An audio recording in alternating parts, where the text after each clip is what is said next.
Gracieusement et généreusement traduit par Robert Geoffroy, www.geoffroyrobert.com.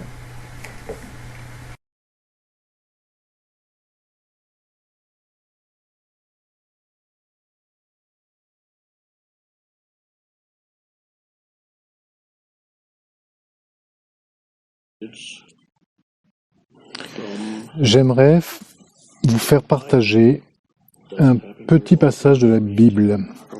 Il est rare que je reprenne des extraits de la Bible pour l'enseignement. Celui-ci est dans le Nouveau Testament. C'est une parabole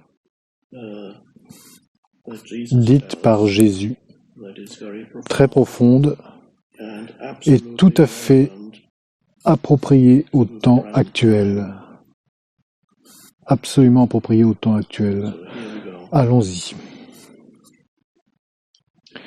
Quiconque entend ces paroles que je dis et les met en pratique sera semblable à un homme prudent qui a bâti sa maison sur le roc. La pluie est tombée, les torrents sont venus, les vents ont soufflé et se sont jetés contre cette maison. Elle n'est point tombée parce qu'elle était fondée sur le roc. Mais quiconque entend ces paroles que je dis et ne les met pas en pratique sera semblable à un homme insensé qui a bâti sa maison sur le sable. La pluie est tombée, les torrents sont venus, les vents ont soufflé et ont battu cette maison. Elle est tombée et sa ruine a été grande.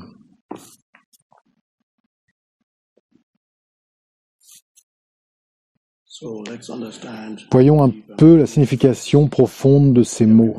Quiconque entend ces paroles que je dis et les met en pratique veut précisément dire quiconque entend l'enseignement et le met en pratique.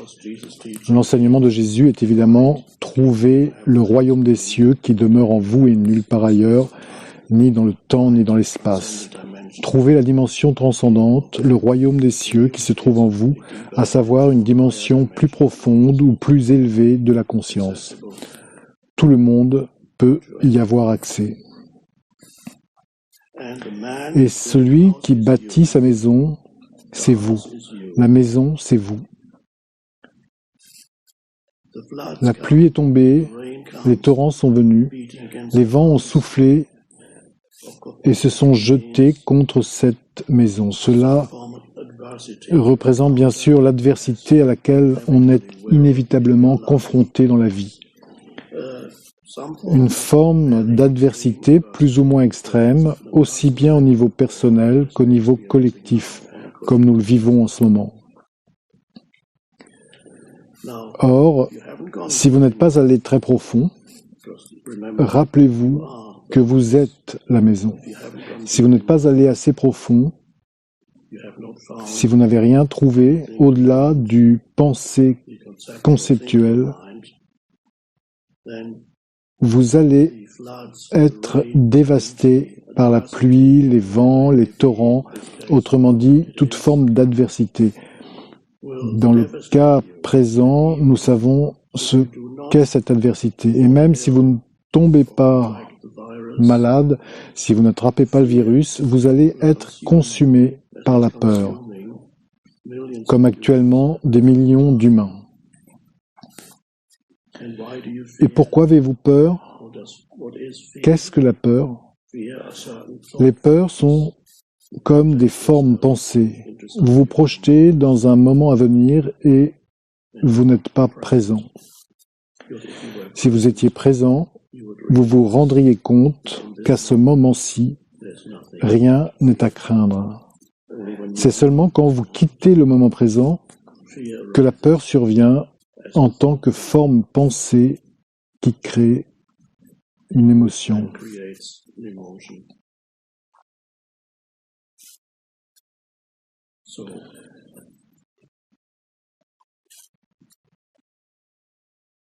Alors, que veut dire aller profond et bâtir ses fondations dans la roche, dans le roc. Quelle est cette roche? Quelles sont ses fondations pour la maison que vous êtes? Vous êtes cette maison. Et j'aimerais vous proposer une petite méditation maintenant, comme illustration, et pour vous permettre, en tout premier lieu, de faire l'expérience de ce que signifie aller très profond.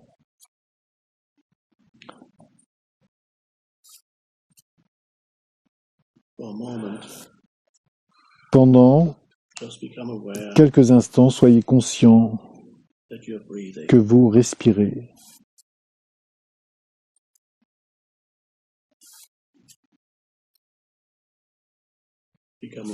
Soyez conscient de vous-même,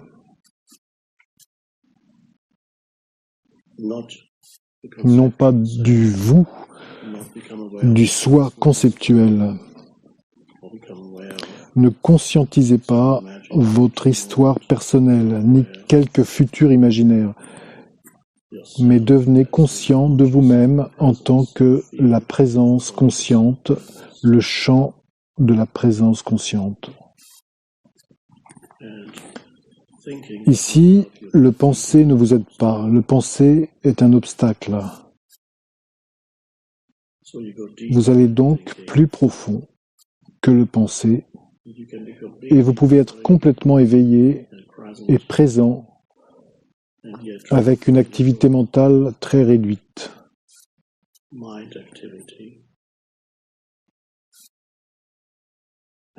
C'est là le début de la réalisation de votre identité plus profonde, que j'appelle parfois votre identité essentielle. Et votre identité essentielle est inséparable du moment présent. C'est le présent éternel, intemporel. C'est une dimension plus profonde de la conscience que celle à laquelle vous êtes ordinairement identifié.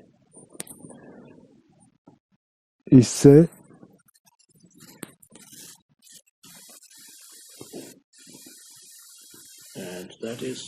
ce que veut dire aller très profond et trouver cette fondation inébranlable.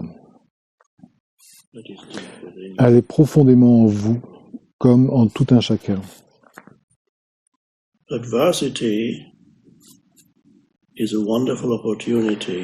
L'adversité est une occasion merveilleuse parce qu'elle vous oblige à aller plus profond. L'adversité vous oblige à vous éveiller à cette dimension plus profonde de qui vous êtes. Pourquoi est-ce que l'adversité vous oblige de cette façon? Parce que la vie devient quasiment insupportable quand vous ne vivez qu'à la surface des perceptions sensorielles et du mental conceptuel. Vous écoutez les informations, vous lisez toutes sortes de choses, tout le monde est dans la peur. C'est la maison bâtie sur du sable. Et quand arrivent les pluies, les vents, les torrents, la maison s'effondre. Dans cette parabole, vous êtes la maison et vous êtes dévasté. Dans une anxiété extrême, dans une souffrance extrême. Il est aussi possible qu'il ne vous soit encore rien arrivé. Si vous n'êtes pas tombé malade, nous parlerons de la maladie la prochaine fois. Mais vivez-vous à la surface? Votre maison, la maison que vous êtes, est-elle bâtie sur du sable?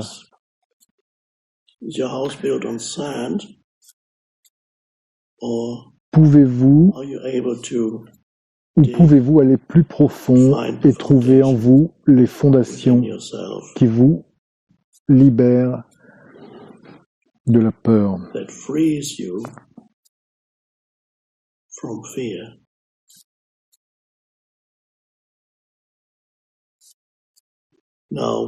Maintenant, quand tout va bien, il est peu probable que la plupart des gens se soucient d'aller plus profond. Pourquoi faire? Tout va bien, mes prochaines vacances sont organisées, le week-end arrive, un bon repas m'attend, tout est bien, c'est la zone de confort, vous êtes dans votre zone de confort. Je n'ai jamais entendu parler de quelqu'un qui se serait éveillé à partir de sa zone de confort.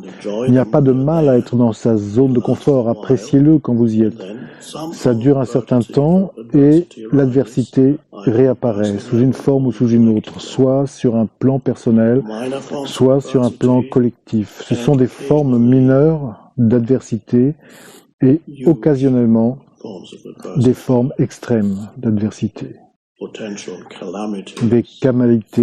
Des calamités éventuelles. Vous pouvez être confronté à la mort, à une grande perte, à une maladie grave. C'est peut-être au niveau collectif, la guerre civile, des grèves, un effondrement économique, l'invasion du pays. Tant de choses peuvent arriver. Et en ce moment, nous connaissons la soi-disant pandémie. C'est l'adversité collective. Elle n'affecte pas une personne en particulier, mais elle affecte des millions de gens en même temps.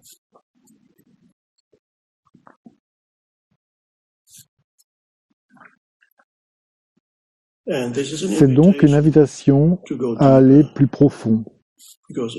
Parce que si vous ne le faites pas, vous souffrez inutilement.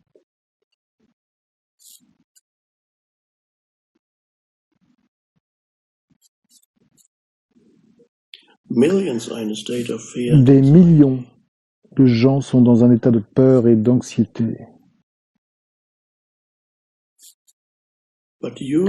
Alors profitez de cette occasion, soit pour vous éveiller hors de l'état de conscience identifié au mental, qui se projette continuellement dans le futur et que vous ne pouvez pas contrôler. Il n'est jamais présent. Cet état de conscience identifié au mental, c'est la maison bâtie sur du sable. Soit c'est une occasion pour en arriver à la réalisation que vous êtes beaucoup plus profond que vous ne l'aviez su jusque-là. Vous êtes obligé d'aller plus profond parce que vous ne pouvez plus supporter la souffrance, le malheur, l'anxiété ou quoi que ce soit.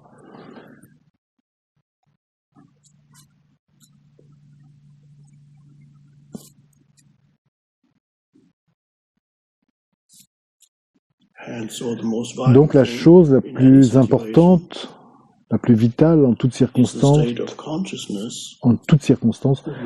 c'est l'état de conscience à partir duquel vous vivez la situation. Et vous devriez faire plus attention à cela qu'aux informations, qu'à ce que vous écoutez et regardez. Quel est votre état de conscience? C'est là quelque chose sur quoi vous pouvez agir. Il n'y a pas grand-chose que vous puissiez faire quant aux circonstances extérieures. Vous pouvez prendre vos précautions, vous pouvez aider d'autres gens dans la mesure du possible, tout ça est très bien, faites tout ce que vous avez à faire. Il y a maintenant des gens confinés chez eux qui sont obligés de rester à la maison. Voici que vous devez être en retraite privée à la maison. Eh bien, c'est aussi une occasion, une opportunité. Profitez donc de ce temps précieux qui est ici, parce qu'il participe de l'éveil de la conscience de l'humanité. Ça semble presque paradoxal. Quelque chose à la surface a l'air très négatif,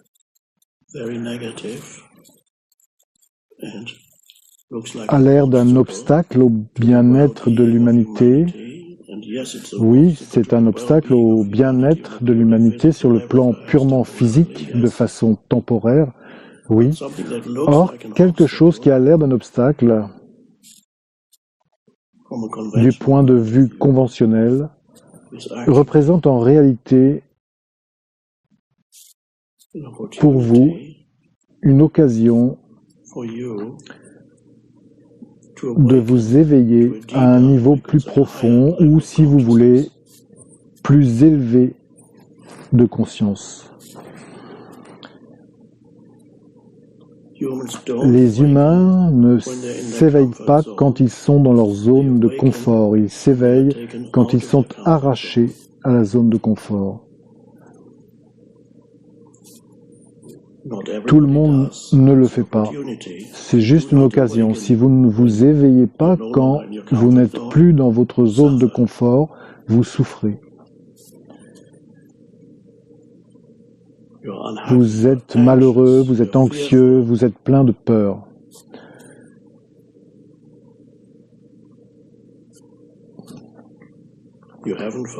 Vous n'avez pas trouvé le roc, la roche de la fondation. Maintenant, la différence entre cette parabole et la vie actuelle, c'est l'homme de la parabole qui est déjà allé très profond, qui a bâti sa maison sur la roche.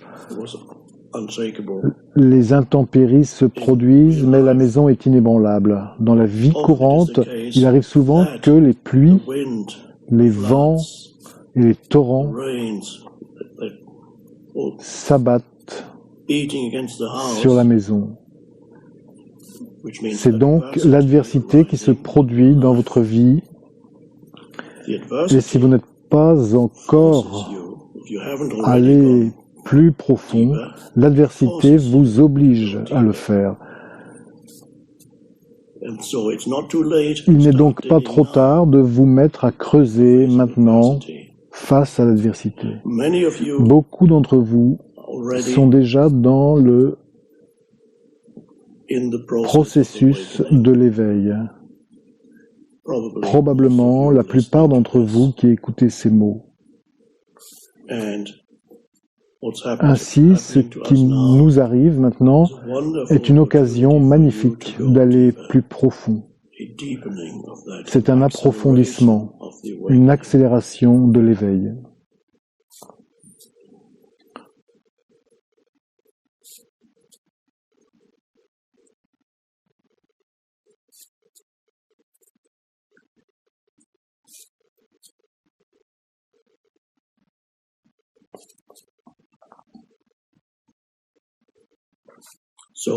Donc, autant que possible, en particulier si vous vous voyez glisser dans la peur, dans des états émotionnels,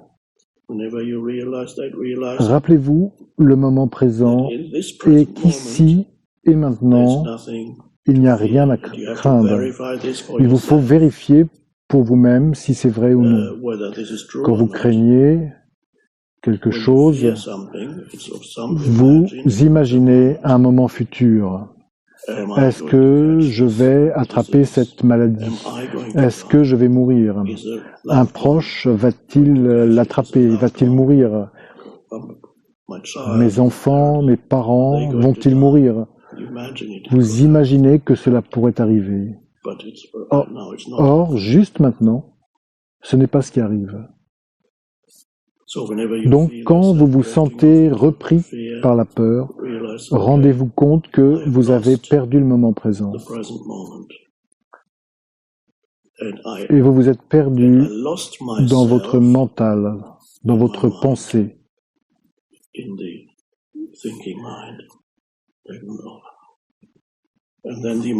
Et des émotions reflètent cette activité mentale.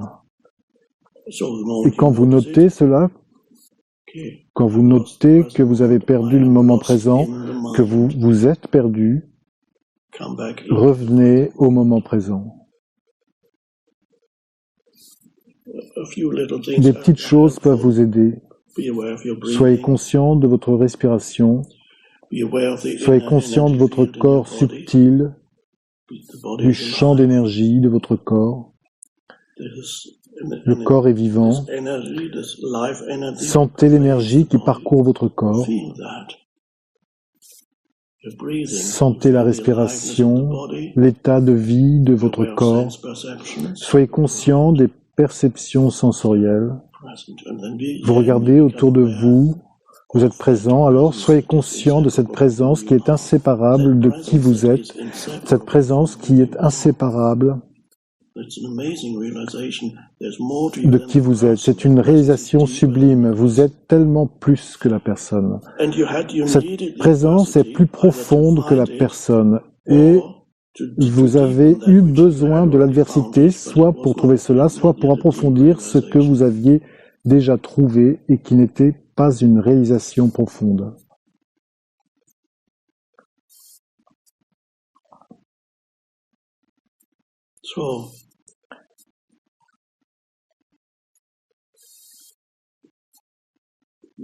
Donc c'est le temps d'une grande opportunité, une grande occasion. Utilisez-le, ne le gaspillez pas. Il y a un dicton qui dit que quand l'ego déplore ce qu'il a perdu, l'esprit se réjouit de ce qu'il a trouvé. Ce qui a l'air mauvais à la surface a une fonction essentielle.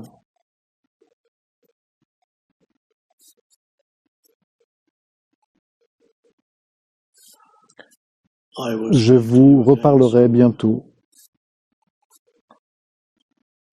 En attendant, soyez ici. Soyez présent. Ne vous perdez pas dans le mental. Ne vous perdez pas dans la peur.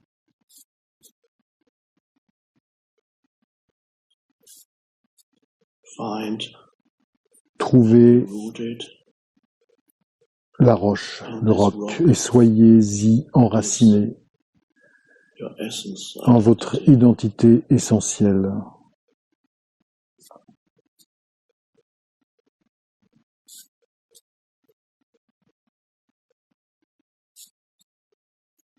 Merci.